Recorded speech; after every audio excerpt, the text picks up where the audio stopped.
Seorang anak kecil bernama Kotaro adalah penghuni baru di sebuah apartemen milik seorang kakek tua bernama Shimizu. 1話 Kotaro membawa 6 bungkus tisu bermerek mahal dan membagikannya kepada para tetangganya, termasuk Pak Shimizu. Kotaro selalu mencatat kegiatan sehari-harinya di secari kertas. Kata orang, kesan pertama itu penting, tulisnya sebelum membagi-bagikan tisu tersebut. Sementara, seorang pria bernama Karino tengah tertidur pulas di apartemennya yang nampak berantakan. Lalu, seorang wanita masuk dan langsung menamparnya. Karino terkejut dan bangun seketika. Hari itu, mereka berdua ada jadwal kencan. Si wanita kesal karena dia menunggu dari tadi dan ternyata Karino masih tidur. Karino bilang bahwa dia begadang semalam suntuk karena harus mengerjakan manga. Namun, Karino menyebut wanita tersebut dengan nama yang salah sehingga membuatnya kembali marah dan langsung pergi. Baka. Karino bodoh amat dan memilih tidur lagi. Baru saja merobohkan diri, tiba-tiba bel pintu berbunyi. Itu adalah Kotaro yang bermaksud memberi tisu kepadanya sebagai tanda perkenalan darinya. Kotaro adalah tetangga baru yang tinggal di sebelahnya. Dia tinggal sendirian.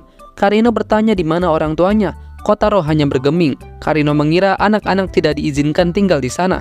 隣を借りておるのだ Kotaro berterima kasih dan masuk apartemennya.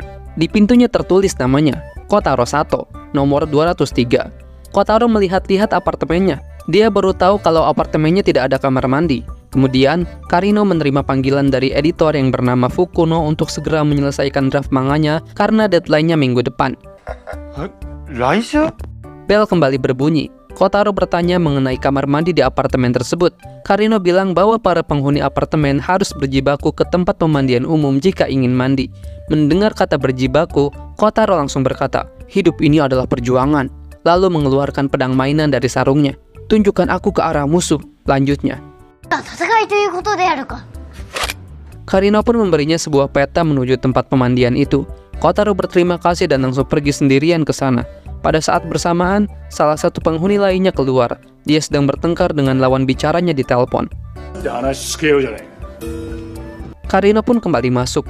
Dia menonton TV yang kebetulan menayangkan berita. Seorang anak TK berusia 5 tahun dikabarkan menghilang saat dia sedang bermain di dekat sungai. Akhir-akhir ini banyak berita anak hilang. Seketika, Karino teringat dengan Kotaro. Karino pun berangkat ke pemandian umum saat itu juga. Dia mandi bareng dengan Kotaro. Karino mengeramasi Kotaro yang awalnya menolak, namun dia menikmatinya.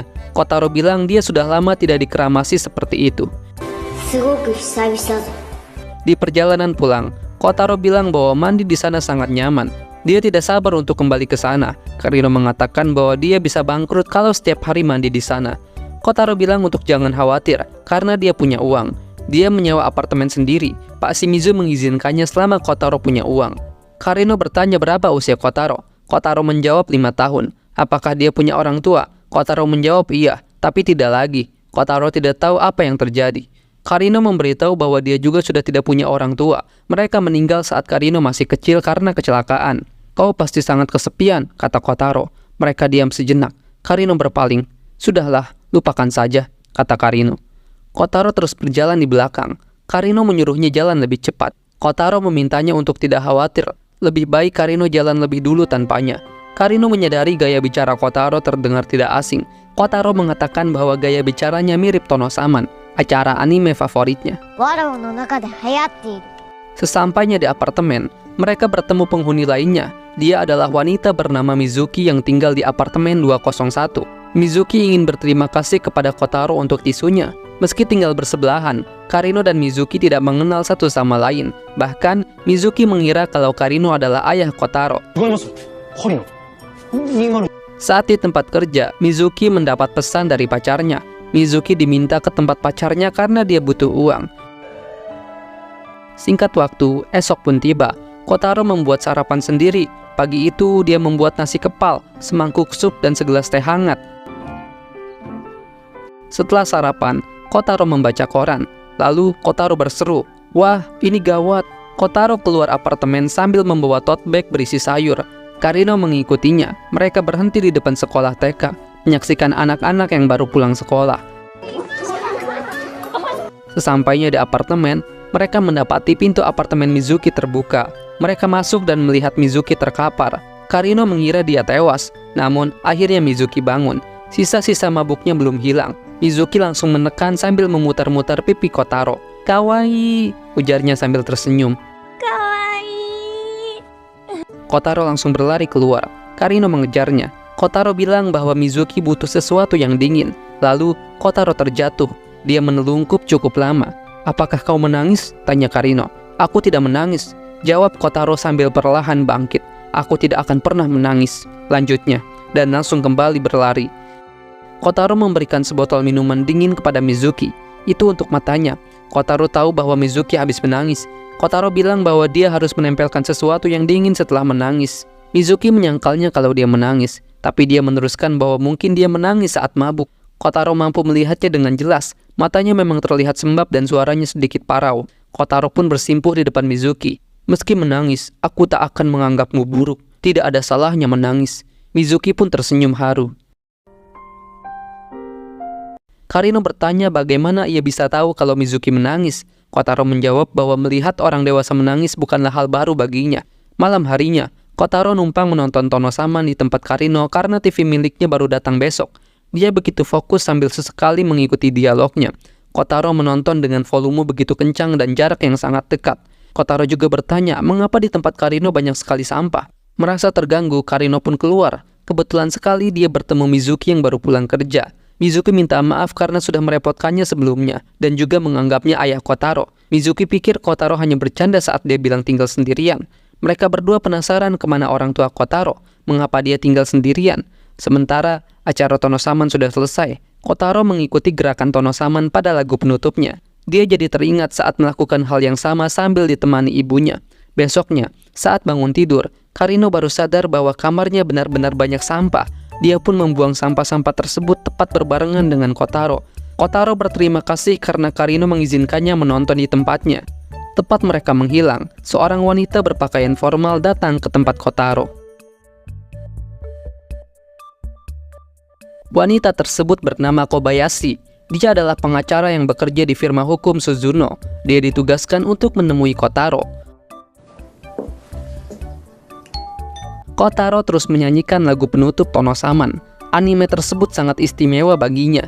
Sesaat kemudian, Mizuki juga datang untuk membuang sampah. Mizuki menyadari bahwa kantung mata Karino sangat besar. Karino bilang bahwa dia mengerjakan manga semalaman. Mizuki merasa takjub mengetahui bahwa Karino adalah seniman manga. Karino mencoba merendah. Kobayashi melaporkan kepada manajer bahwa Kotaro tidak ada di apartemennya. Kobayashi mengeluh dengan tugasnya. Dia merasa tugas tersebut tidak cocok untuknya yang merupakan seorang pengacara. Manajer memintanya melakukan tugas tersebut sebaik mungkin.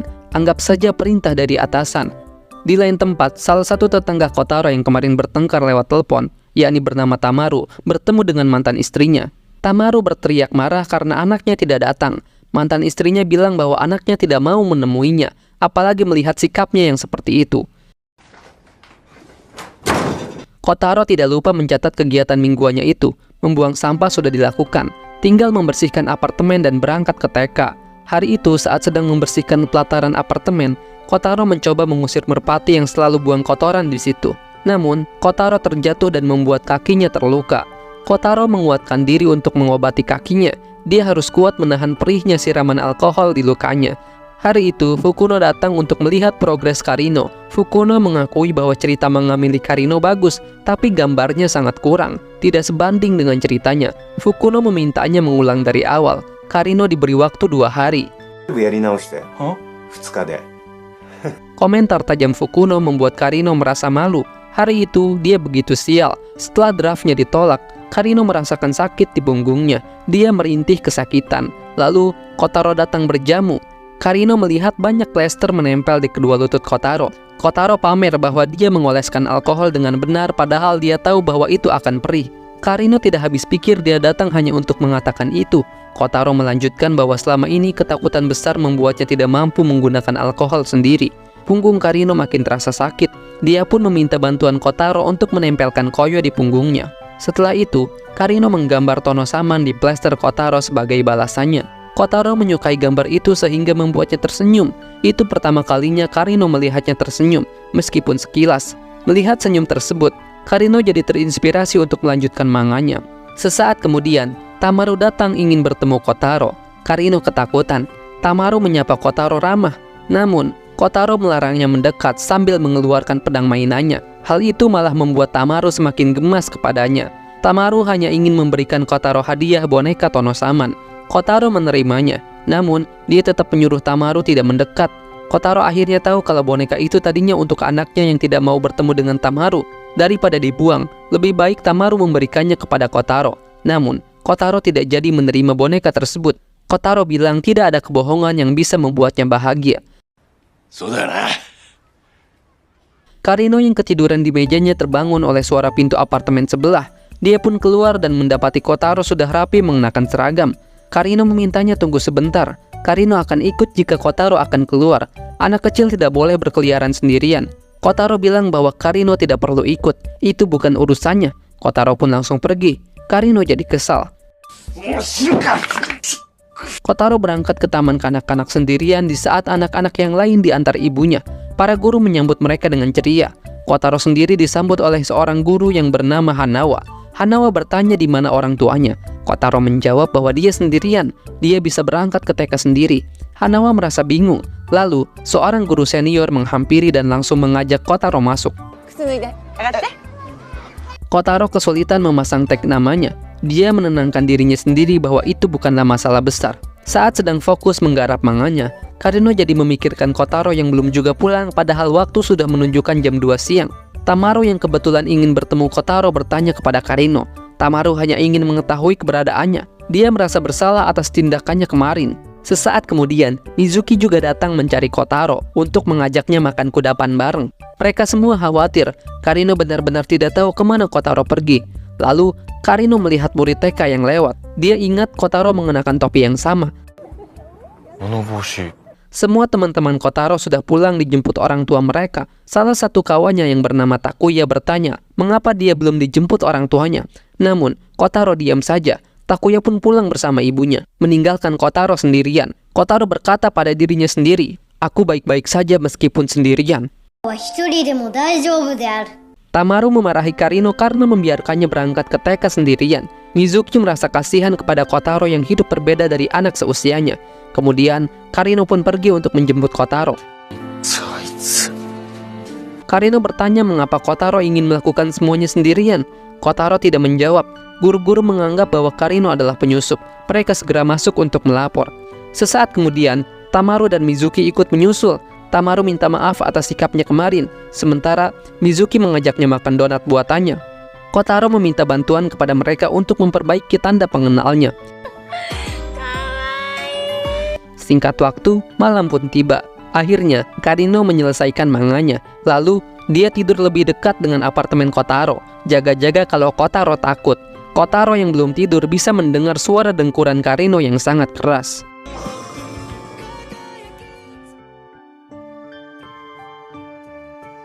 Pagi hari, sebelum berangkat sekolah, Kotaro meminta bantuan Mizuki untuk membuatkannya bekal. Dengan senang hati, Mizuki membantunya.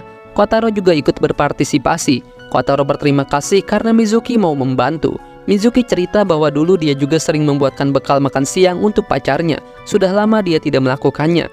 Bekal makan siang pun jadi. Bentuknya seperti wajah Tonosaman. Kotaro sangat senang. Kobayashi kembali ditugaskan untuk menemui Kotaro. Tugasnya adalah mengirimi Kotaro uang setiap minggu. Kobayashi minta maaf karena selalu gagal menemuinya. Kobayashi masih merasa keberatan melakukan tugasnya. Dia bilang dia kurang pandai mengurus anak. Namun, bagaimanapun itu adalah tugasnya. Dia akan kembali berkunjung ke apartemen Kotaro pada akhir pekan. Karino kembali menjemput Kotaro. Hanawa meminta maaf atas tindakannya tempo hari yang menganggapnya penyusup. Hanawa bilang bahwa Kotaro akur dengan teman sekelasnya.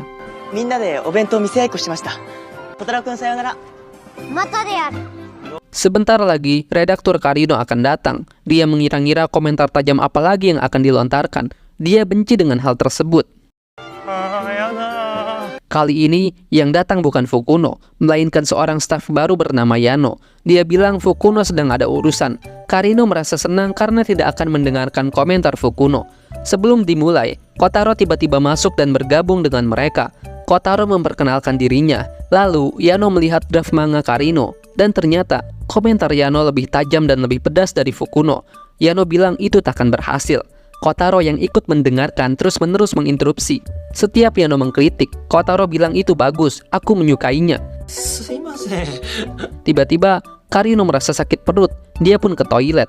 Pada kesempatan itu, Kotaro meminta Yano untuk tidak bersikap kejam kepada Karino. Yano pun menyadarinya, dia terlalu berterus terang untuk pertemuan pertama. Namun, Yano bilang bahwa dia dan Pak Fukuno menaruh banyak harapan pada Karino. Karino sangat berbakat dalam menyampaikan cerita, tapi punya kelemahan dalam menggambar. Oleh karena itu, mereka harus kejam. Itu semua karena mereka yakin bahwa Karino akan jadi lebih baik. Yano meminta Kotaro untuk tidak khawatir. Penjelasan tersebut membuat Kotaro mengerti. Yano bilang bahwa Kotaro bersikap seperti walinya Karino. Setelah Yano pergi, Kotaro mengatakan kepada Karino bahwa Yano adalah pria baik. Kotaro meminta Karino untuk bekerja lebih keras agar tidak mengecewakan mereka. Kotaro menyampaikan bahwa mulai hari ini, dia akan menjadi wali Karino. Karino bilang tidak usah, dia merasa sudah terlalu tua untuk punya wali. Lalu, Kotaro berkata, berikutnya adalah Nona Mizuki. 水木殿であるな。 Di akhir pekan, Kotaro, Mizuki, dan Karino piknik di taman. Kotaro berterima kasih kepada Mizuki karena telah membuatkannya bekal. Saat Mizuki mengajaknya selfie, Kotaro menolak dan langsung lari. Kotaro bertemu dengan seorang anak yang panik mencari ibunya. Mereka pun membantu mencarinya. Tepat dia bertemu ibunya, Kotaro malah pergi tanpa sepengetahuan mereka. Kotaro mendapati anak bayi yang ditinggal sendirian di kereta dorongnya. Bayi hilang, seru Kotaro. Karino dan Mizuki datang. Dua orang anak melaporkan bahwa kereta bayi tersebut sudah berada di situ cukup lama. Lalu mereka berusaha mencari orang tua bayi tersebut. Karino mendorong keretanya sambil berseru bayi hilang. Namun, tidak ada satupun yang menanggapi. Mereka berhenti sejenak. Mizuki curiga, jangan-jangan bayi tersebut sengaja dibuang. Dia mengusulkan untuk lapor polisi. Lalu, Kotaro mendorong kereta bayi tersebut sambil mengumumkan bayi hilang lengkap dengan ciri-cirinya. Seorang wanita yang sedang berjalan tiba-tiba berhenti. Dia menghampiri mereka dan mengaku ibunya. Matanya terlihat sembab. Mizuki mendekat perlahan, ingin bertanya, "Apa kau?" Belum sempat kalimatnya selesai, Kotaro langsung berseru, "Syukurlah kalau begitu. Kau pasti senang dede bayi." Mizuki tidak jadi bertanya. Bayi itu pun dibawa oleh ibunya. Kotaro bilang bahwa dia pun sering tersesat, tapi ibunya selalu menemukannya. Sepulang dari taman, mereka mendapati Kobayashi sedang berdiri di depan apartemen Kotaro. Kobayashi mengatakan bahwa dia perwakilan dari firma hukum Suzuno. Kotaro segera masuk untuk menyambut tamunya. ようこそである。 Mereka pun berkenalan. Kobayashi juga adalah orang yang berbicara pada staf TK mewakili Kotaro. 話をしてくれたのもお主であるな。 Kotaro menyanyikan lagu penutup Tonosaman untuknya. Kobayashi pun membawa alat musik dan ikut mengiringinya. Kotaro senang Kobayashi menyukainya. Setelah itu, Kobayashi memberikan 2 amplop berisi uang. 1 amplop untuk yang minggu lalu. Kotaro juga memberikan hadiah untuknya. Lalu, Kotaro bertanya, sebenarnya dari mana asal uang itu? Kobayashi langsung teringat nasihat dari manajer. Semua kerjaannya atas bimbingan manajer, termasuk membawa alat musik. Karena manajer tahu Kotaro akan menyambutnya seperti itu. Dan untuk jawaban dari pertanyaan Kotaro, manajer menyuruh Kobayashi untuk menyampaikan bahwa uang tersebut adalah sumbangan dari orang baik. Kobayashi bertanya, memang kenyataannya dari mana? Pak manajer menjelaskan bahwa sebenarnya uang itu adalah uang asuransi ibunya. Akhirnya, Kobayashi tahu kalau ibunya Kotaro sudah wafat. それってつまり、 Kobayashi menjawab bahwa uang itu adalah sumbangan dari orang baik. Kotaro bilang bahwa pria sebelumnya juga mengatakan hal yang sama. Kobayashi meneruskan bahwa orang baik itu tidak bisa Kotaro temui. Kotaro mengerti, itulah sebabnya dia bersikap baik kepada Kobayashi. Kotaro yakin kalau dia melakukan hal itu, rasa terima kasihnya akan sampai kepada orang baik itu. なるほど。 Kotaro tidak lupa mencatat kegiatan hari itu. Dia menulis bahwa dia mengajak Mizuki makan siang di taman. Tapi entah kenapa Karino juga ikut. Itu sangat menyenangkan. Kobayashi pun kembali ke kantor. Pak manajer belum pulang. Kobayashi bilang bahwa sejujurnya tugasnya kali ini sulit secara emosional. Kobayashi penasaran, akankah Kotaro tahu siapa orang baik tersebut? Pak manajer memintanya membuka hadiahnya. Itu adalah catatan harian mingguan Kotaro. Kobayashi pun langsung berubah pikiran. Dia berjanji akan melakukan tugasnya sampai akhir. Sementara Fukuno senang karena gambar Karino nampak makin bagus. Karena Kotaro tidak suka difoto, Karino membuatkan gambar dirinya yang sedang bersama Mizuki. Kotaro sangat menyukainya. Senyum sekilasnya kembali muncul. Mereka pun berangkat ke TK. Mereka berdua tidak tahu ada orang misterius yang memfoto Kotaro dari jauh.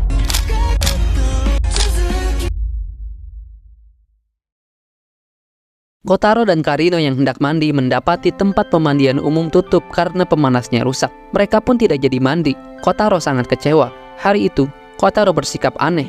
Dia selalu menghindar saat orang-orang mendekatinya.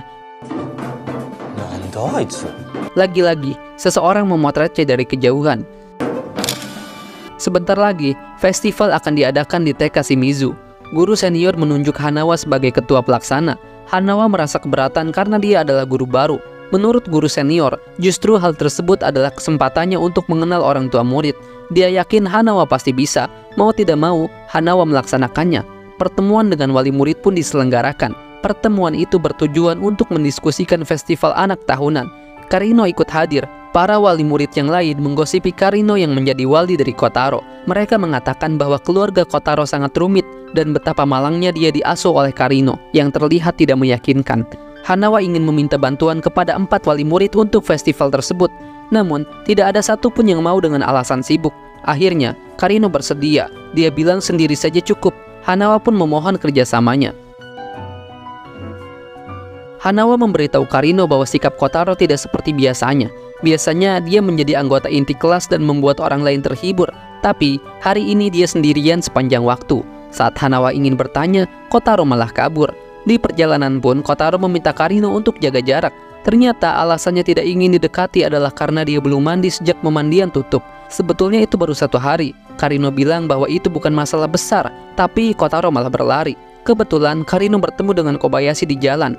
Kobayashi cerita bahwa Kotaro pernah tidak mandi beberapa hari dan itu membuatnya malu. Kobayashi berpikir bahwa setiap hari Kotaro berusaha agar tidak dibenci. Tidak habis akal, Kotaro pun mandi di wastafel. Karino bergumam bahwa dia tidak akan membenci Kotaro hanya karena tidak mandi. Lalu, dia pun memikirkan acara festival anak. Kobayashi kembali datang memberikan uang. Seperti sebelumnya, Kotaro menyambutnya, memberinya hadiah, lalu mereka menyanyikan lagu penutup Tonosaman bareng. Manajer sudah menyiapkan mic untuk Kobayashi. Selepas Kobayashi pamit, Kotaro merasa ada seseorang yang mengintip. Seorang anak seusianya keluar. Dia bertanya kepada Kotaro di mana ayahnya. Dia adalah putra Patamaru. Dia bernama Yuta. Patamaru sedang pergi, jadi mereka diam di apartemen Karino terlebih dahulu. Sesaat kemudian, Patamaru datang. Dia berniat ingin bertemu Kotaro.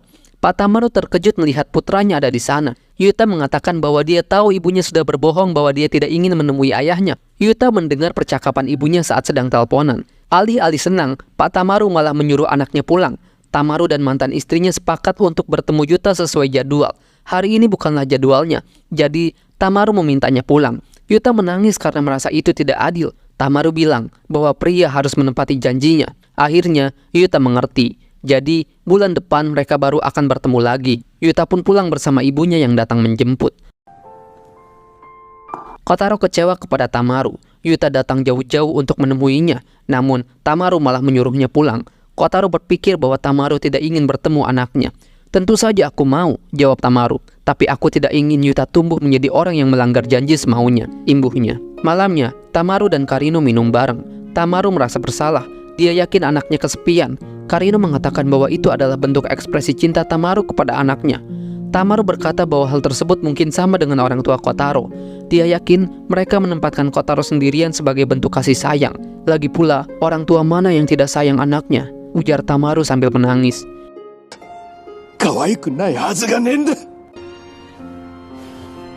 Singkat waktu, festival anak pun dimulai. Karino meminta bantuan Tamaru, Mizuki, dan Kobayashi untuk mensukseskan festival tersebut. Mereka berempat membuat stand masing-masing. Teman-teman Kotaro merasa kagum kepadanya karena kenal dengan banyak orang dewasa. Hanawa sangat berterima kasih karena berkat Karino acara berjalan lancar. Karino bergurau bahwa dia menyesal sudah mengangkat tangan. Dia jadi repot, tapi dia senang karena Kotaro terlihat bahagia. Selain itu, para wali murid pun merubah pandangannya terhadap Karino. Tindakan yang ia lakukan demi Kotaro sangat mengena bagi mereka. Karino berkata bahwa pada akhirnya dia bukan ayah Kotaro. Jika orang tua kandungnya di sini, Kotaro pasti jauh lebih bahagia. Pada momen tersebut, Kotaro menyaksikan Karino yang sedang asik bersama teman-temannya. Setelah festival, Karino berterima kasih kepada Mizuki. Karino merasa berhutang budi padanya. Mizuki bilang bukan masalah, dia pun menikmati acaranya. Lalu, mereka kembali mendapati Kotaro yang sedang ngambek. Karino bertanya mengapa. Ternyata, dia ngambek karena Karino bersenang-senang dengan teman-temannya. Karino pun malah mengejek Kotaro yang makin menggemaskan saat sedang ngambek. Besoknya, Kotaro mendapat kunjungan dari seorang pria bernama Aota. Dia akan tinggal di bawah Kotaro, di kamar 103 bulan depan. Karino yang hendak membuang sampah mendapati mereka berdua. Aota sekalian berkenalan dengannya. Aota pun memberikan hadiah kepada mereka berdua. Aota bertanya apakah Kotaro tinggal sendiri. Kotaro menjawab iya. Lalu, Aota bilang bahwa dia membutuhkan bantuan Kotaro. Onegai Kotaro-kun. Kotaro memberitahu Karino bahwa mulai hari ini dia akan pergi ke pemandian bersama Aota. Selama Aota tinggal di sana, Kotaro berjanji akan ikut dengannya. Aota ingin beradaptasi dengan lingkungan. Dia juga menawarkan Kotaro untuk mengantar jemputnya ke TK. Kotaro berseru bahwa Karino terlihat cemburu. Kotaro dan Aota pun mandi. Kotaro cerita kalau dia selalu mandi bersama Karino. Padahal, Kotaro sudah meminta untuk tidak mengikuti. Tapi Karino marah tiap kali Kotaro mencoba keluar sendirian. Pada kesempatan itu, Aota menggunakan busa sabun untuk membuat janggut buatan. Kotaro terkejut melihatnya. Sudah lama dia tidak melihatnya. Kotaro menghabiskan waktu sepanjang hari bersama Aota. Tetangga yang lainnya tidak punya kesempatan. Di malam hari, Aota tidak sengaja bertemu Karino yang baru pulang belanja. Aota bertanya tentang apa saja yang Karino ketahui dari Kotaro. Apakah dia tahu alasan Kotaro tinggal sendiri, bagaimana perasaan Kotaro terhadap orang tuanya, dan juga tentang uangnya. Sebab Kotaro tidak menjawab dengan gamblang saat Aota bertanya kepadanya. Karino malah menjawab bahwa Aota tidak berhak mencampuri urusan yang Kotaro tidak mau orang tahu. Aota pun minta maaf. Sumimasen. Setelah itu, Aota menerima panggilan. Aota mengatakan kepada lawan bicaranya, "Tidak diragukan lagi. Aku menemukan putramu," sambil melihat foto-foto Kotaro di laptopnya. Anata no musuko-san. Pagi hari, Karino teringat dengan pertanyaan Aota semalam. Lalu, saat Aota baru saja mencetak makalah laporan penyelidikan, lengkap dengan foto-foto Kotaro di dalamnya, tiba-tiba Karino, Tamaru, Mizuki, dan Kobayashi datang berjamu. Mereka tahu bahwa Aota adalah seorang detektif swasta. Dia mencoba mengelak, tapi Kobayashi sudah menyelidiki latar belakangnya. Mereka mendesak Aota untuk menjelaskan semuanya. Dia baru mau bicara setelah Tamaru menyogoknya. Aota menjelaskan bahwa dia dipekerjakan oleh ayahnya Kotaro. Ayah Kotaro datang kepadanya untuk mencari anaknya. Hasil penyelidikan menunjukkan bahwa Kotaro pindah ke situ karena tidak ingin ditemukan ayahnya.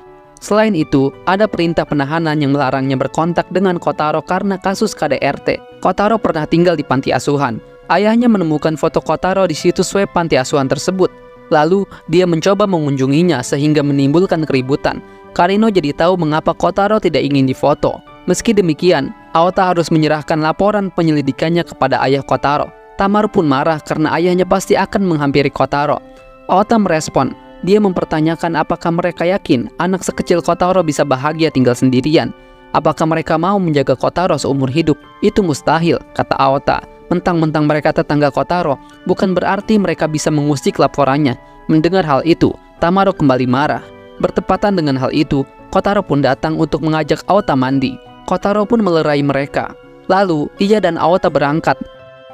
Di jalan, Aota bilang bahwa ia akan kembali menjadi pria berjanggut sabun. Besoknya, Kotaro kembali meminta Karino untuk mengantarnya ke TK. Dia bilang Aota pergi karena pekerjaan mendadak. Dia juga akan meninggalkan kompleks apartemen dengan segera. Karino, Mizuki, dan Tamaru jadi overprotektif terhadap Kotaro. Mereka berusaha melindungi Kotaro dari ayahnya. Mereka terus berada di dekat Kotaro, membuat blokade, jaga-jaga kalau ayahnya datang. Namun, Kotaro tidak suka dengan hal tersebut. Kotaro tidak butuh perlindungan mereka. Kotaro pun berlari meninggalkan mereka.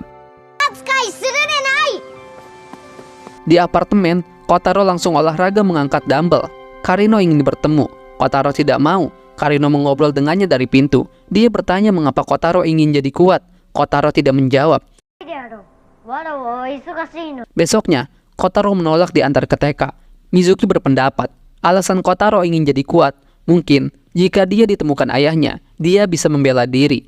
Sesaat kemudian, Aota datang kembali. Dia baru saja memberikan laporannya kepada ayah Kotaro. Dia nampak antusias dan mungkin akan segera pindah hari ini. Namun, Aota meminta mereka untuk tidak khawatir. Aota memberinya alamat apartemen kosong di tempat lain. Bahkan, kalau ayah Kotaro pergi ke sana, Aota sudah membayar seseorang untuk mengatakan bahwa Kotaro baru saja pindah. Mizuki bertanya mengapa dia melakukannya. Aota langsung menunjukkan bekas luka di pinggangnya.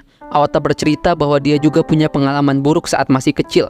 Lagi pula, sebenarnya Kotaro juga sudah tahu kalau Aota berkontak dengan ayahnya. Mereka penasaran bagaimana bisa ayah Kotaro memberitahunya hal yang sangat Kotaro sukai, yakni pria berjanggut sabun. Aota mencoba menghibur Kotaro dengan hal tersebut. Rupanya, Kotaro menyadari adanya keanehan. Aota yakin bahwa itu adalah hal yang sangat membekas untuk Kotaro. Aota terlalu ceroboh. Beberapa waktu kemarin, dalam perjalanan menuju tempat pemandian, Kotaro mengatakan bahwa dia tahu Aota kenal ayahnya. Kotaro memohon kepada Aota untuk tidak memberitahu ayahnya sampai dia kuat. Mizuki merasa asumsinya benar. Kotaro ingin jadi kuat untuk membela diri dari ayahnya. Namun, ternyata bukan itu alasannya. Aota menjelaskan bahwa Kotaro merasa dirinya lemah. Dan karena dia lemah, ayahnya jadi jahat. Kotaro percaya bahwa jika dia tumbuh kuat, ayahnya akan mencintainya dan mereka akan tinggal bersama. Namun, dalam kondisinya saat ini, mungkin ayah Kotaro tidak mengerti perasaannya. 父親が理解できるとはとても思えません。 Dalam perjalanan pulang, Karino mengajak Kotaro balapan sampai apartemen. Karino kalah, mungkin sengaja, tapi dia sangat terengah-engah. Karino bertanya, "Kau terus bilang ingin jadi kuat, tapi apa itu berarti kau harus bekerja sendirian?" "Benar, jika aku bisa melakukan tugas sendiri, aku akan menjadi kuat," jawab Kotaro sambil mengeluarkan pedang dari sarungnya. Karino mengatakan bahwa seseorang bisa kuat saat memiliki saingan, seperti saat lomba lari tadi. Karena bersaing dengan Kotaro, dia bisa lari sejauh itu. Karino pun mengajak Kotaro untuk menjadi kuat bersama. Kotaro setuju. Kotaro berpikir dengan menjadi kuat akan menyelesaikan masalah dengan ayahnya. Mereka tahu itu keliru. Namun, sampai saatnya tiba Kotaro sadar semuanya. Karino ingin membantunya menjadi kuat, baik fisik maupun hati. Dengan begitu, Kotaro akan kuat menghadapi kenyataan itu. Besoknya, Aota akhirnya pergi dari komplek apartemen. Sebelum itu, Kotaro yang ditemani Karino mencegatnya. Kotaro tahu kalau dia tinggal di apartemen itu bukan hanya sekedar pekerjaannya saja, tapi juga memang ingin berteman dengan Kotaro. Kotaro pun mengajaknya untuk berteman tidak hanya sebatas pekerjaan, melainkan teman abadi. お見事、名探偵小太郎。 Mizuki dan rekan-rekannya menemani para tamu sampai mereka berpamitan. Mizuki berkata pada rekan-rekannya bahwa dia memutuskan ingin jadi wanita baik-baik. Dia akan berhenti dari pekerjaannya. Teman-temannya pun tertawa. Lalu, dia menerima pesan dari pacarnya. Sebelumnya, Mizuki mengirim pesan bahwa dia ingin putus dengan pacarnya. Pacarnya membalas bahwa dia tidak ingin putus dengan Mizuki. Pekerjaan Mizuki di klub adalah hostess atau sebatas menemani tamu saja. Begitu kembali masuk, Mizuki terkejut melihat Kotaro ada di dalam. Mizuki bertanya mau apa dia kemari. "Aku datang untuk memesanmu," jawab Kotaro dengan polos. Sesaat kemudian, Karino datang untuk menjemput. Dia bersungut-sungut kepada Kotaro yang sudah merepotkan Mizuki. "Kau dilarang masuk ke sini sebelum 18 tahun," kata Karino sambil menarik Kotaro keluar. "Sulit dipercaya, aku saja belum pernah ke sini," lanjut Karino sambil berbisik. Besoknya, Kotaro kembali datang. Dia mengatakan hal yang sama. Dia pun disidang oleh Karino dan Mizuki. "Kau tak pernah jera. Apa yang ada di pikiranmu, ha?" Karino mengomel. "Aku senang kau memesanku, tapi anak-anak seusiamu tidak boleh datang ke klub itu sendirian," Mizuki berkata dengan lebih lembut. Alasan Kotaro memesan Mizuki adalah karena dia ingin bersama Mizuki. Mizuki senang mendengarnya, tapi mereka tinggal di kompleks apartemen yang sama. Kotaro tidak perlu memesannya jika ingin bersama Mizuki, seperti beberapa waktu yang lalu saat mereka memakan camilan bareng di kamar Mizuki. Mizuki pun jadi ingat saat dia bilang punya ide untuk pindah karena kontrak apartemennya belum diperpanjang. Sebenarnya, Mizuki melanjutkan bahwa dia dilema karena ada Kotaro di sana. Mungkin dia memutuskan untuk memperpanjang kontraknya, namun saat dia berbalik, Kotaro sudah tidak ada. Dan ternyata, Kotaro mendapat ide untuk memesan Mizuki dari Karino. Setelah dari Mizuki, Kotaro ke tempat Karino bertepatan saat Yano memeriksa manganya. Kotaro bertanya bagaimana caranya agar bisa bersama Mizuki. Secara tidak sadar, Karino berkata bahwa dia akan berkunjung ke klub dan memesan nama Mizuki jika manganya dijadikan serial. Mendengar penjelasan Kotaro, Mizuki pun tersenyum dan mendekati Kotaro. Mizuki berterima kasih karena Kotaro mau memesannya. Sambil mengusap-ngusap kepala Kotaro dengan lembut, Mizuki berkata bahwa mereka akan bersama selamanya. Lalu Mizuki pun memeluknya. Kotaro menikmati hangatnya pelukan Mizuki sampai-sampai memejamkan mata. Karino tercengang melihatnya. Dia tidak habis pikir Kotaro benar-benar memesannya mendahului dirinya. Saat Mizuki baru pulang belanja, dia dikejutkan dengan kedatangan pacarnya. Sementara Hanawa menyampaikan bahwa suasana hati Kotaro nampak baik hari ini, tapi sulit mengetahuinya. Karino bilang bahwa Kotaro jarang menunjukkan perasaannya. Yang paling sering ia lihat hanyalah senyum sekilas. Hanawa nampak terkejut karena dia belum pernah melihat Kotaro tersenyum, marah ataupun sedih. Dia berharap Kotaro lebih ekspresif.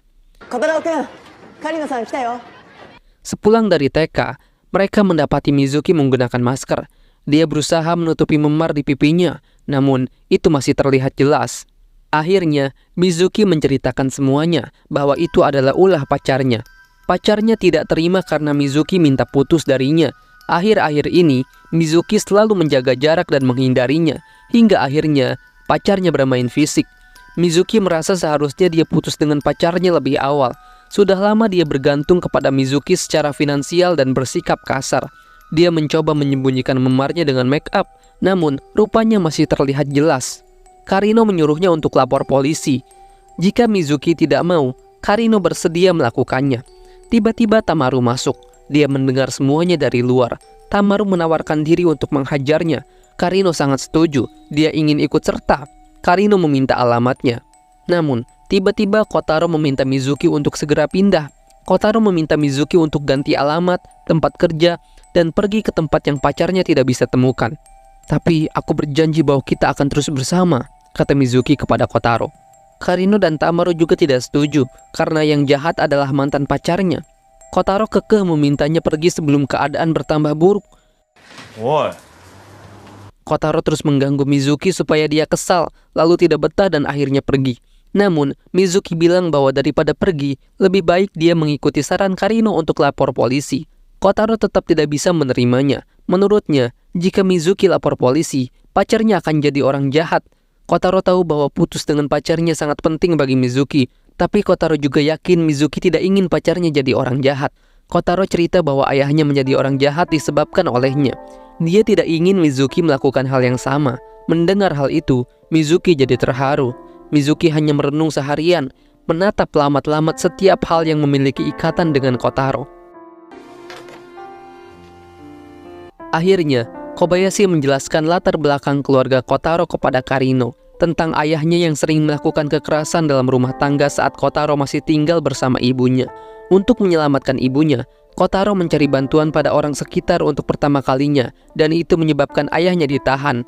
Namun, sejak hari itu, Kotaro menyalahkan dirinya sendiri. 1 pekan kemudian, Mizuki memutuskan untuk pindah. Hal tersebut sangat mendadak.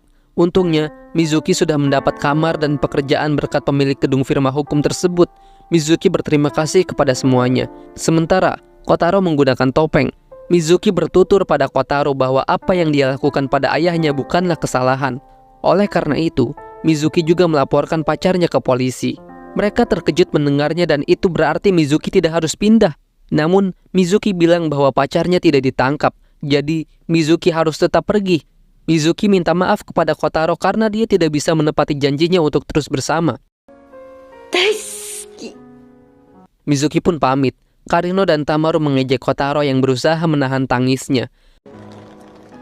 Karino menyesal dia tidak meminta alamat Mizuki. Kotaro menyarankan untuk meminta kepada teman-temannya. Saat Karino membuka ponsel untuk mencari nama klub tempat Mizuki sebelumnya bekerja, Kotaro melihat hal yang sama seperti yang ayahnya sering lihat di ponselnya. Namun, Kotaro tidak tahu itu apa.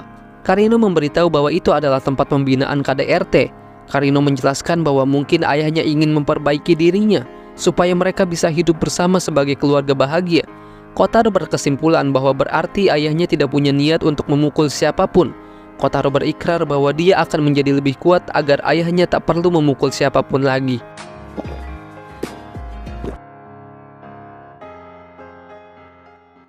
Jam 2 dini hari, Karino masih terjaga mengerjakan manganya. Tiba-tiba dia mendengar bel pintu berbunyi. Karino membuka pintu, tapi dia tidak mendapati siapapun, kecuali 3 batu kerikil yang tergeletak di depan pintu. Karino pun ketakutan dan langsung kembali masuk. Sudah 3 hari berturut-turut, Karino terus mengalami hal yang sama setiap malam. Bahkan, kini sudah menyebar ke kamar Tamaru. Mereka ingin menanyakan hal yang sama pada Mizuki. Mereka baru ingat bahwa dia sudah pindah. Mizuki sekarang bekerja sebagai pelayan di sebuah restoran. Hari itu, Kobayashi menelponnya. Kobayashi melaporkan bahwa dia telah memberi surat peringatan kepada mantan pacar Mizuki terkait kasus kekerasan.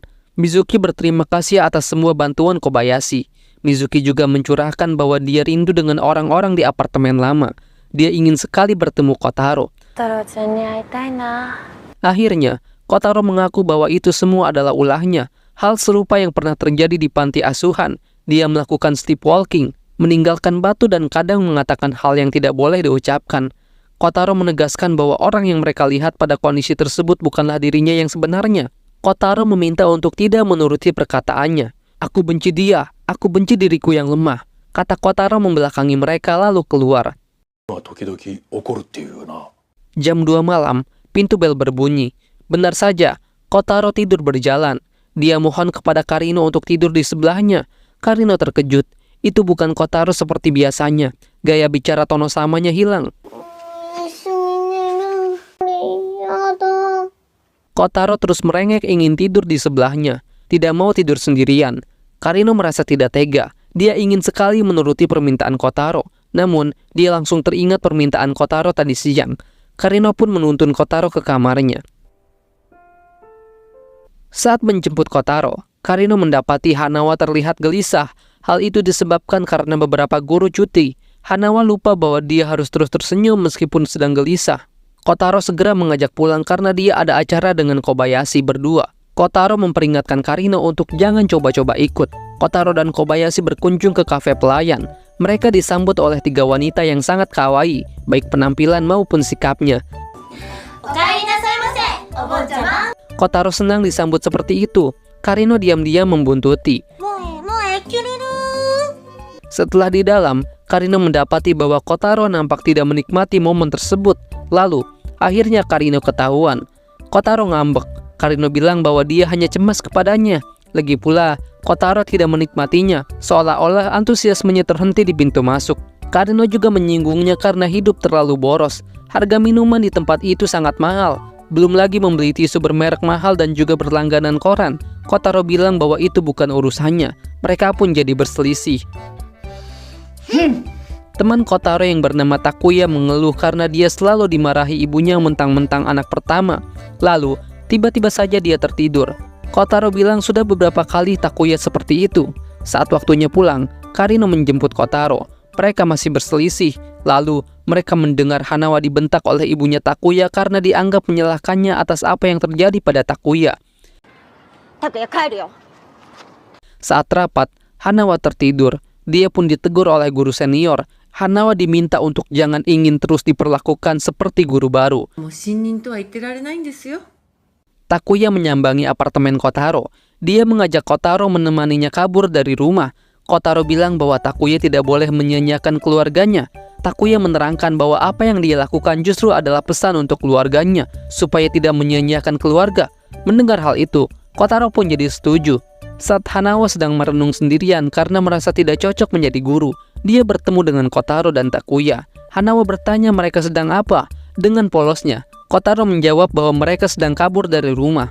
Takuya terkejut mendengar Kotaro dan berusaha langsung menutup mulutnya. Namun, semuanya sudah terlanjur. Hanawa sudah mengetahuinya. Hanawa panik dan langsung menelpon ibunya Takuya. Takuya berusaha mencegahnya. Namun, Hanawa sudah terlanjur melaporkan. Takuya pun pasrah. Dia yakin ibunya akan memarahinya. Saking cemasnya, Takuya pun kembali tertidur. Kotaro cerita bahwa waktu di panti asuhan, beberapa temannya pun memiliki kondisi yang sama dengan Takuya. Seringkali mereka tiba-tiba tertidur. Hanawa mengaku bahwa dia pun memiliki kondisi seperti itu. Saat banyak tekanan, dia kehilangan kendali atas pikiran dan tubuhnya. Takuya memiliki banyak tekanan karena sikap ibunya. Hal itu mengingatkan Hanawa akan masa kecilnya. Dulu, Hanawa sering dimarahi ibunya karena selalu tertinggal oleh teman-temannya. Hanawa sendiri yang tidak bisa di saat semua teman-temannya sudah bisa.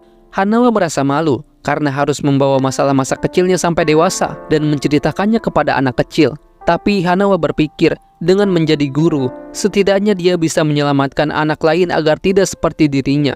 Hanawa berharap ibunya Takuya berubah walaupun sedikit demi sedikit. Lalu, tiba-tiba Hanawa pun ikut tertidur. Sementara, Karino berkunjung ke firma hukum untuk mencari tahu apakah Kotaro sedang bersama Kobayashi. Manajer bilang bahwa Kobayashi sedang ada tugas, tidak bersama Kotaro. Sebelum Karino pergi, manajer menunjukkan catatan Kotaro di mana dia menulis bahwa dia ingin seseorang mengatakan selamat datang di rumah kepadanya. Itulah alasan dia mengunjungi kafe pelayan, karena mereka mengatakan selamat datang kepadanya. Kotaro juga mencatat keluhan Karino mengenai tisu dan langganan korannya. Semua yang Kotaro lakukan bukan tanpa alasan. Misalnya tisu. Tisu tersebut rasanya manis. Anak-anak yang terlantar biasanya memakan tisu jika tidak ada makanan. Sedangkan koran, setelah 2 hari kotak surat akan penuh. Hal tersebut akan membuat orang lain tahu jika terjadi sesuatu pada Kotaro, karena dia tinggal sendirian. Manajer mengatakan bahwa sekeras apapun Kotaro berpura-pura menjadi dewasa, mereka tidak boleh menyepelekannya. Setelah cukup lama Kotaro menjaga mereka berdua, akhirnya ibunya Takuya datang. Kotaro membangunkan Hanawa. Ibunya Takuya meminta maaf atas ucapan sebelumnya. Dia berkata bahwa sejujurnya dia senang Hanawa menjaga putranya. Takuya pun bangun. Mereka pulang ke rumah. Hanawa mengantar Kotaro. Hanawa terkesan dengan ide mereka kabur dari rumah untuk membuat keluarga khawatir. Meski demikian, Kotaro mengatakan bahwa kabur dari rumah bukanlah pilihan baginya. Tak berselang lama, Karino pun pulang. Dia bolak-balik mencari Kotaro kemana-mana. Kotaro pun minta maaf karena sudah membuatnya khawatir. Karino pun mengucapkan selamat datang kepada Kotaro yang baru pulang. Hanawa tertawa melihat keakraban mereka.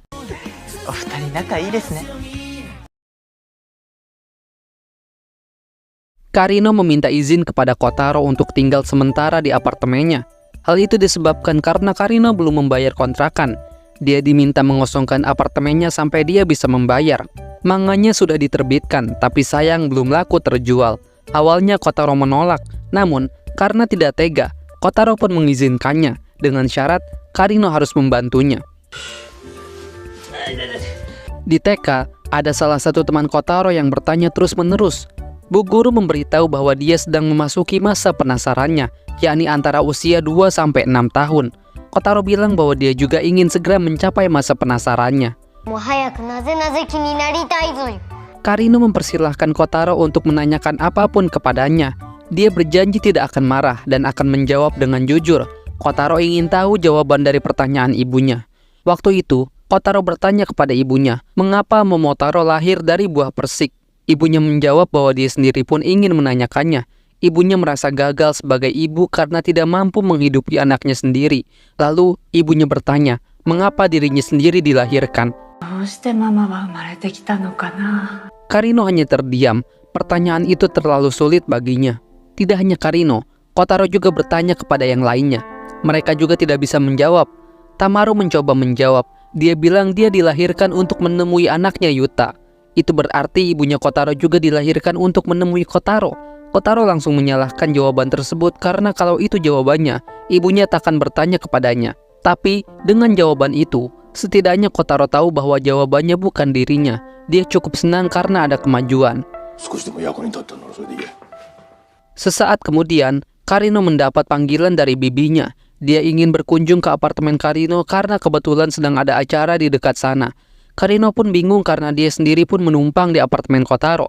Lagi-lagi, Karino meminta bantuan Kotaro untuk masalahnya kali ini. Kotaro pun mengerti.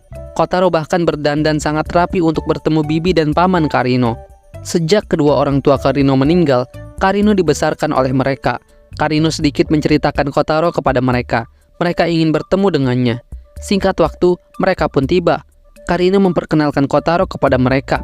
Bibinya mendapati bahwa kamar keponakannya sangat rapi dan dekorasinya sangat lucu. Sementara, pamannya bertanya mengenai pekerjaan Karino, apakah gajinya cukup untuk hidup. Karino menjawab bahwa penghasilannya pas-pasan. Di usiamu sekarang, keadaan akan makin sulit jika belum sukses, kata pamannya. Dia memang dalam keadaan sulit sekarang. Kotaro ikut nimbrung. Karino berkata bahwa tidak banyak penulis manga yang sukses di usia muda. Usiamu 35 tahun, sudah saatnya kamu mencari pekerjaan lain, jelas pamannya. Namun, Karino tidak mau. Tekadnya sudah bulat untuk melakukan pekerjaan tersebut. Bibinya setuju dengan keponakannya. Suaminya tidak berhak mengurusi pilihan hidup Karino. いじめたら許さないからね。 Kotaro merasa aneh kepada Karino karena dia sangat formal saat bicara dengan bibinya. Suasana pun jadi canggung. Lalu, si paman mengajak mereka bermain di luar. 転んだである。 Karino dan bibinya pun mengenang awal-awal mereka tinggal bersama, di mana bibinya merasa keberatan untuk merawat Karino. Bibinya sungguh menyesal.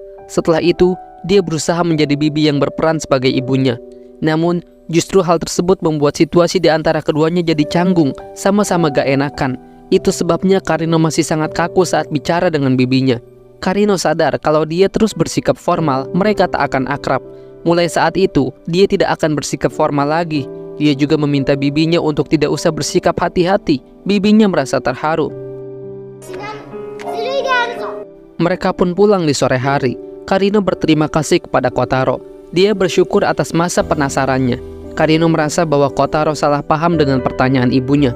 Karino tidak tahu bagaimana kondisi ibunya saat ini atau apa yang dia lalui. Tapi Karino membayangkan bahwa dia sedang dalam kondisi sulit dan menanyakan hal tersebut tanpa sungguh-sungguh. Karino pikir jawabannya adalah bahwa dia terlahir untuk bersama Kotaro. Besoknya, Kotaro dan Karino pergi ke pemakaman. Setelah bertemu bibi dan paman Karino, Kotaro jadi ingin bicara dengan ayah dan ibunya. Kotaro mengajak Karino ke makam kakek dan neneknya. Kotaro sendiri sebenarnya tidak terlalu ingat dengan nama kakek dan neneknya karena saat itu dia masih sangat kecil. Banyak hal yang ingin Kotaro tanyakan pada ibunya.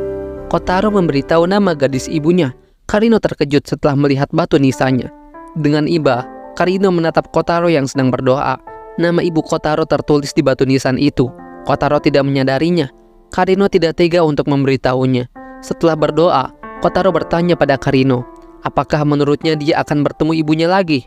Pasti, jawab Karino dengan ragu. Kotaro senang mendengarnya. Dia percaya pada Karino. Di malam hari, saat Kotaro sudah tertidur pulas, Karino menerima panggilan telepon dari Mizuki. Dia menanyakan kabar Kotaro. Karino menjelaskan semuanya.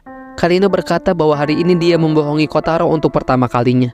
Kelak, Kotaro mungkin akan membencinya. Tapi, Karino akan mempertahankan kebohongan tersebut sampai Kotaro benar-benar kuat. Besoknya, Karino mendapat kabar bahagia. Manganya mendapat respon positif. Bahkan, Pak Fukuno berkata bahwa Karino melakukannya lebih baik dari dugaannya. Mereka ingin Karino memperpanjang cerita menjadi 3 bab. Karena mereka ingin Karino semangat, Karino mendapat bayaran di awal. Bayarannya cukup untuk membayar sewa apartemennya. Karino berterima kasih atas tumpangannya. Kotaro meminta Karino untuk bekerja lebih keras. Saat Karino hendak membayar sewa, dia terkejut karena mantan pacarnya yang bernama Akane tiba-tiba datang.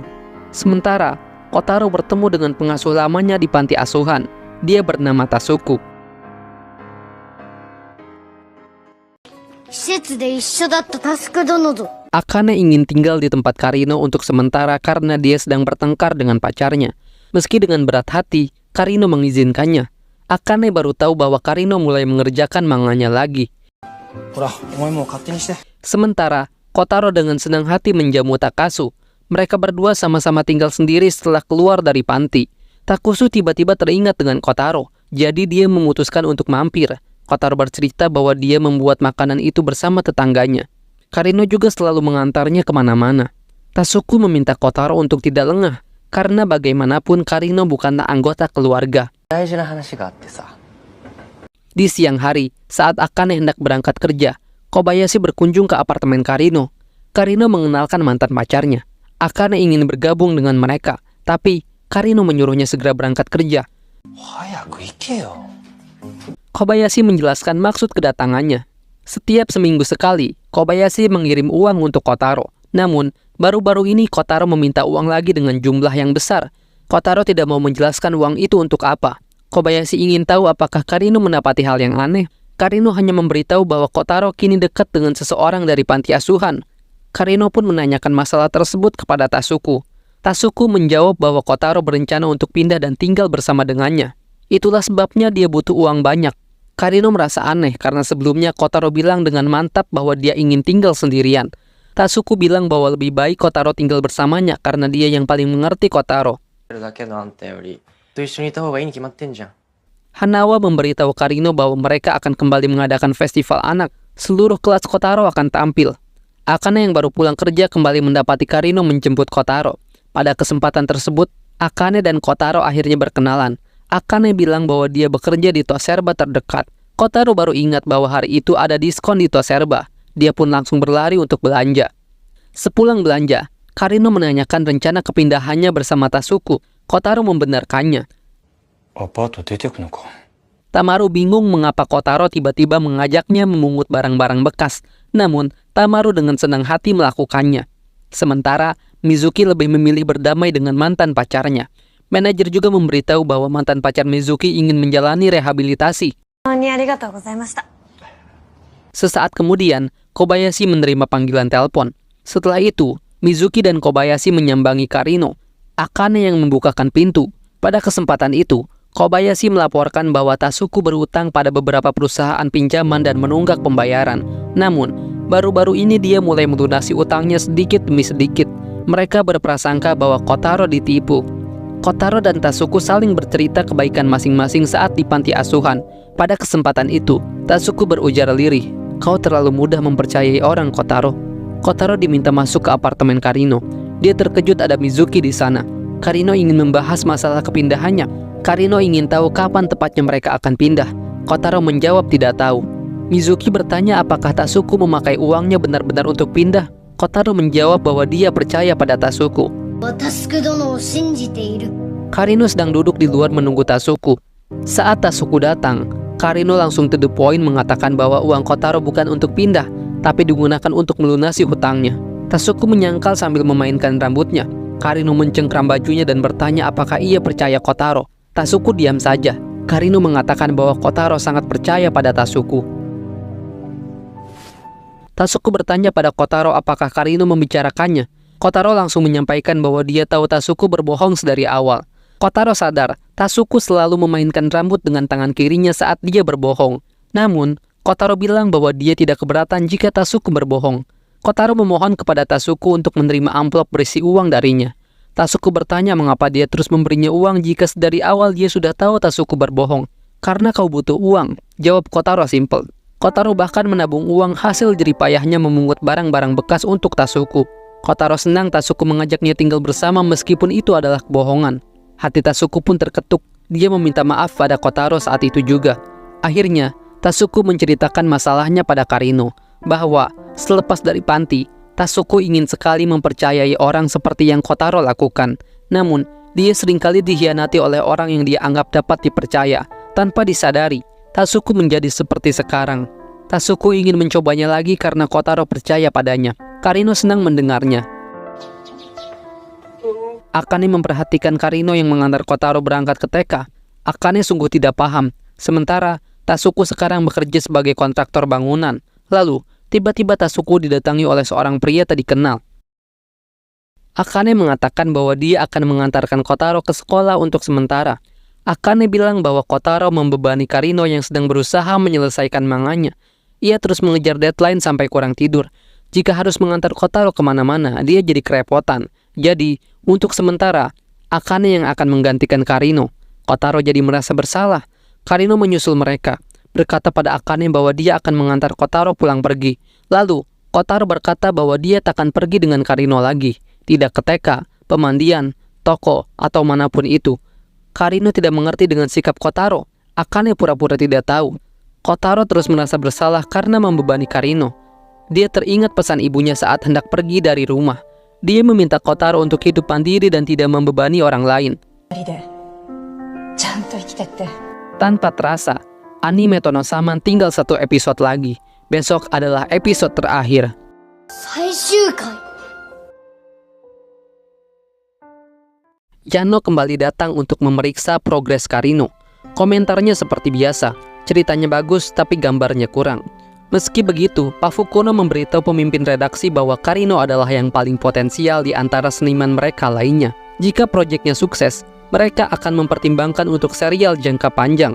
Karino senang mendengarnya, karena mulai saat ini Karino akan lebih sibuk dari sebelumnya. Yano bertanya apakah dia akan tetap mengurus Kotaro. Karino menjawab dengan mantap bahwa dia akan mengurus keduanya. Akane memberitahu Hanawa bahwa akhir-akhir ini Karino sangat sibuk. Hanawa pun meminta Akane untuk menyerahkan jadwal festival kepada Karino. Akane mendapati bahwa waktunya bertepatan dengan waktu penyerahan manga. Sesaat kemudian, Karino ternyata menyusul. Akane buru-buru menyembunyikan jadwal festival tersebut, sementara Kotaro langsung pergi. Karino bertanya pada Akane mengapa dia belum pulang-pulang. Akane belum mau pulang. Dia masih tidak mau bertemu pacarnya. Lalu, Karino bertanya pada Akane, apakah ia mengatakan sesuatu pada Kotaro. Akane tidak mengaku. Akane bilang bahwa masa depan Karino bergantung pada proyek manga ini. Tenggat waktunya sudah dekat dan Karino jarang tidur. Mungkin Kotaro mengerti dan berusaha tidak membebaninya. Kobayashi menerima panggilan telepon dari Aota. Aota melaporkan bahwa ayahnya Kotaro mencoba menyewa jasanya lagi untuk mencari Kotaro. Tapi Aota menolaknya. Ayah Kotaro mungkin mencari cara lain untuk menghubungi anaknya. Tasuku juga memberitahu Kotaro bahwa ayahnya mendatanginya. Dia menanyakan alamat Kotaro. Tasuku pura-pura tidak tahu. Tasuku bertanya, apakah ada kemungkinan kalau ayahnya mengincar uangnya? Tasuku mulai ragu dengan keamanan Kotaro tinggal di sana. Tamaru menelpon Mizuki mengenai sikap Kotaro yang akhir-akhir ini sangat dingin. Mizuki bilang bahwa Kotaro masih seperti biasa saat terakhir kali berbincang. Dia sangat antusias dengan acara festivalnya. Tamaru baru mengetahui hal tersebut. Festivalnya Jumat depan. Mereka semua ragu bisa datang atau tidak karena kesibukan masing-masing. Tamaru ada jadwal bertemu dengan Yuta. Mizuki tidak yakin pekerjaannya akan selesai tepat waktu atau tidak. Kobayashi menemui Kotaro bukan pada jadwal mengirim uang. Ada yang Kobayashi ingin bicarakan. Kebetulan sekali, Kotaro pun butuh bantuannya. 主にお願いがある。 Singkat waktu hari festival tiba, Karino masih tidak mengetahui hal itu sama sekali. Akane memintanya untuk fokus mengerjakan manganya. Festival dibuka oleh persembahan dari Hanawa dan guru senior, lalu dilanjutkan dengan tarian dari anak-anak PAUD. Tidak lama kemudian, Kobayashi bertamu di apartemen Karino. Kobayashi hanya ingin mengabarkan pertemuannya dengan Kotaro sebelumnya. Kotaro meminta bantuan Kobayashi untuk mencarikan apartemen baru. Kobayashi mengira hal tersebut karena Kotaro takut ayahnya akan menemukannya. Kobayashi bisa mengatasinya, namun bukan itu masalahnya. Tujuan Kotaro tinggal sendirian adalah supaya dia jadi lebih kuat. Akan tetapi, Kotaro sadar bahwa selama ini dia selalu mengandalkan orang lain. Mendengar hal itu, Karino segera berangkat ke sekolah. Saat itu, sudah waktunya Kotaro dan teman-temannya tampil. Hanawa menyampaikan pada seluruh orang tua bahwa anak-anak sudah berlatih keras. Para murid pun tampil memainkan alat musik membawakan lagu anak-anak. Hanawa memperhatikan Kotaro yang nampak tidak bergairah. Hanawa berpikir mungkin karena Karino tidak datang. Sesaat kemudian, Akane melihat Karino yang sedang mengintip dari luar. Akane mengatakan bahwa seharusnya Karino menyelesaikan manganya. Karino bilang kerjaannya sebentar lagi selesai. Begitu beres, dia akan segera pulang. Lagi pula, inilah alasannya bekerja semalaman. Akane merasa bahwa Karino tidak perlu terlalu melibatkan dirinya dalam hidup Kotaro hanya karena dia tetangganya. Karena mustahil Karino bisa bertanggung jawab penuh. Karino menjawab bahwa dia ingin Kotaro setidaknya memiliki kenangan. Saat anak-anak tumbuh, orang tua jadi saksi dan merekam tiap momen jadi kenangan. Karino mungkin tidak bisa memikul tanggung jawab sepenuhnya. Kapan saja mereka bisa berpisah. Itulah sebabnya Karino akan mengingat setiap hari dalam pertumbuhannya. Karena itu, Karino harus sukses dengan manganya. Jika Karino gagal, Kotaro berpikir bahwa itu semua disebabkan karena Karino menjaganya. Kotaro pasti akan sedih. Akane pun akhirnya mengerti. Selama ini, dia salah paham. Lalu, mereka melihat Tamaru yang berlari terburu-buru bersama Yuta. Disusul Mizuki di belakang mereka. Mereka segera masuk untuk menyaksikan penampilan Kotaro berikutnya. Seketika, Kotaro jadi semangat. Setelah selesai, mereka berterima kasih pada Kotaro karena menampilkan penampilan yang menyenangkan. Lalu, mereka pamit untuk melanjutkan aktivitas masing-masing. Kotaro kembali ke apartemen bersama Karino dan Akane. Akane meminta maaf pada Kotaro karena selama ini dia keliru. Sekarang dia bilang bahwa Kotaro sama sekali tidak membebani Karino. Malahan, Kotaro yang membuatnya bertahan selama ini. Jadi, aku bukan beban, Kotaro bertanya. Akane menjawab bahwa berkat Kotaro, Karino bisa bekerja keras untuk manganya. Itu artinya, Karino membutuhkannya. Akane meminta Kotaro untuk menjaga Karino. Lagi pula, aku masih menyukainya, ujar Akane. Hah? Karino terkejut. Menyukai manganya? Akane melanjutkan. Lalu dia pergi duluan. Karino berkesimpulan bahwa memang benar, Kotaro mengandalkan orang lain. Tapi meski begitu, Kotaro mengajarkan mereka banyak hal sebagai gantinya. Jadi, mereka impas. Apakah tidak apa-apa aku tetap di sini? Tanya Kotaro. Tentu saja, ini rumah kita, jawab Karino dengan lantang. Tidak terasa, Kobayashi kini merasa nyaman dengan tugasnya. Pak manajer menyadarinya. Dia bilang bahwa setiap perempuan memiliki naluri keibuan, jadi pasti suka anak-anak. 仲良くなりたいって。 Sementara, anime Tonosaman akhirnya tamat. Setelah itu, tayangan menampilkan jeda break komersial. Karino meminta Kotaro segera tidur. Namun, Kotaro masih terpaku menatap layar. Kotaro terkejut melihat ayah dan ibunya di televisi. Ayahnya sedang bermain piano, dan ibunya yang sedang hamil menemaninya. Itu adalah pertama kali Kotaro melihat orang tuanya bahagia bersama. Karino mengatakan bahwa orang tua Kotaro benar-benar menyayanginya. Kotaro teringat momen sesaat sebelum ibunya pergi. Ibunya berjanji bahwa dia akan kembali lagi. Dia akan berusaha keras supaya suatu hari nanti mereka bisa bersama lagi. Lalu, Kotaro mengungkapkan bahwa akhirnya dia tahu mengapa dia menyukai Tonosaman. Itu karena suara Tonosaman mirip dengan suara ayahnya. 父上の声に似ているのである。 Sebagai ganti dari laporan akhir, Aota memberikan surat dari Kotaro untuk ayahnya. Dia pun membaca surat tersebut di bangku taman. Kotaro menuliskan bahwa dia belum bisa menemui ayahnya karena masih lemah. Itu hanya akan mengecewakannya. Kotaro berharap mereka akan bertemu suatu hari nanti, saat dia sudah kuat dan bisa melakukan semuanya sendiri. Jadi, saat itu tiba, Kotaro berharap ayahnya menyayanginya. Membaca surat tersebut membuat mata ayah Kotaro berkaca-kaca. Kotaro masih melanjutkan pekerjaannya untuk mencari uang sendiri. Dia menerima pekerjaan dari Pak Shimizu untuk mengecat ulang pelang apartemennya. Kotaro berseru pada Karino bahwa suatu saat nanti, dia akan membuat rumah yang besar seperti istana di mana Kotaro bersama ibu dan ayahnya tinggal bersama. Dan Kotaro juga akan mengajak seluruh tetangganya di komplek apartemen. Karino senang mendengarnya. Mereka pun mengerjakan pengecatan pelang tersebut bersama. Mizuki yang sudah kembali ke apartemennya membuatkan mereka semua kue pie apple. Pekerjaan mereka pun selesai. Pelangnya seperti baru lagi. Mereka bangga dengan hasil kerja mereka. Dan akhirnya, season 1 pun berakhir.